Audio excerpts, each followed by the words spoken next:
and welcome to Optimum TV. My name's Stephen Adams, and today I'm joined by Jerry McMahon of STORM. STORM has a technology to reprogram cells by modifying their RNA. Hi, Jerry. Hi, happy to be here. Good to meet you.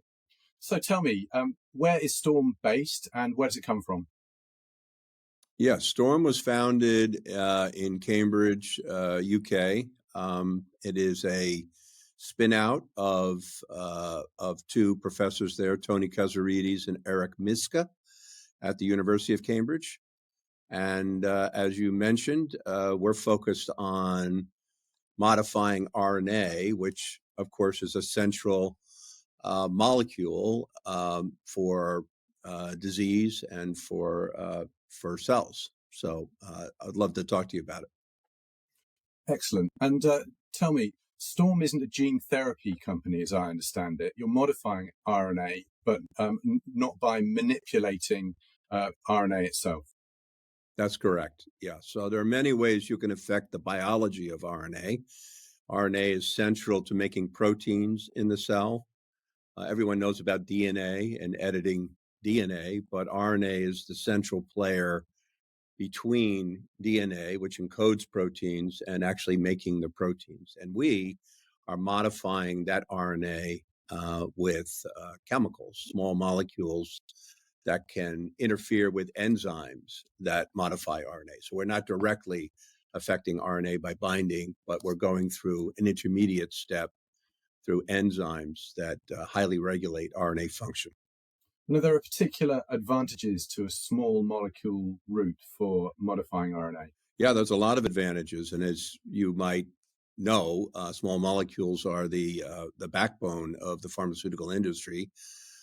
We have the advantage of making our molecules orally bioavailable, which is convenient for patients. Many of the targets are inside the cell, so you need small molecules to get inside the cell to do things. So that's important. And the other thing is that we can modify the way we deliver these small molecules. So they have a lot of advantages, even in a new area like RNA, than doing other technologies that require more complication. Okay. The area that you're working in, you're pioneering in this area. I understand there are others working in this area too, but what have you got to show for your research and your work so far? Do you have a product? If so, where are you with that product?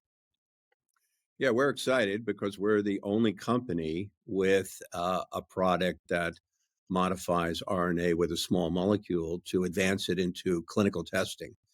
And in fact, we just presented our findings at the American Society for Clinical Oncology in Chicago last week. So it's an exciting time for us, and it's an exciting time for the field to actually advance one of these ideas into testing in human beings. So your clinical trial, as I understand it, is in cancer patients. What type of cancers are you investigating it in, and what's it called at the moment? I understand it may well just have a experimental name at the moment. Yes, so the compound name is called STC15, and it targets a very specific enzyme that methylates RNA. And methylation is just a modification of the RNA. And we're evaluating it in advanced cancer patients. So these patients have failed 4 or 5 different lines of therapy and really are looking for something to help them. So the first trial that we are completing is in many cancer patient types that have advanced cancers. And the next wave of trials that we're going to be doing are going to be focused on different tumors like lung cancer and head and neck cancers and melanoma and endometrial cancer. So our next wave of clinical testing will focus on particular tumor types. The huge advance in cancer therapy in the last decade or so have obviously been immunotherapies and specifically checkpoint inhibitors.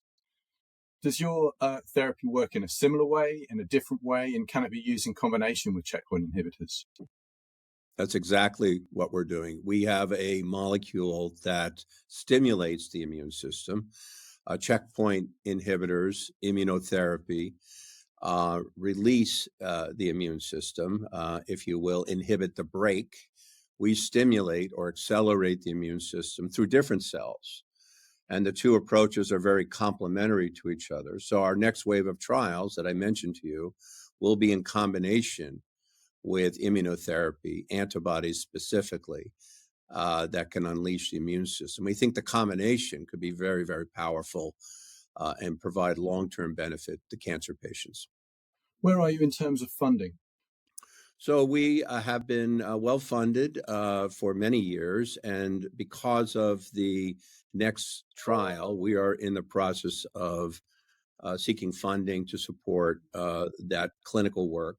Our pipeline of products, which of course is not in the clinic yet, is advancing quite well as well, and so we're funding both the clinical program that I mentioned, but also advancing our own pipeline products, which are addressing many different diseases besides oncology. So this isn't just a cancer therapeutics platform. That's correct. We have other targets that modify RNA for Alzheimer's. We have targets for immunology and inflammation, and we have targets for viral infection, in addition to additional targets for oncology. So we have quite a new and interesting way to hopefully help patients by interfering with RNA biology, and in so doing provide hopefully very patient-friendly therapies for the future. Thank you, Joe. Finally, what's on the horizon for STORM in the next 12 to 18 months? Well, it's exactly what I said. It's advancing our pipeline in these various diseases, and it's really executing on this next wave of trials in combination with checkpoint drugs for large populations of patients who are afflicted with solid tumor malignancies. So that's an exciting time for us. That's really why we built this company, is to see the work being translated into reality. So it's a very exciting time for STORM. Jerry McMahon, thank you very much for speaking to Optimum TV, and thanks everybody for watching. Bye-bye. Yeah, thank you very much. Yep.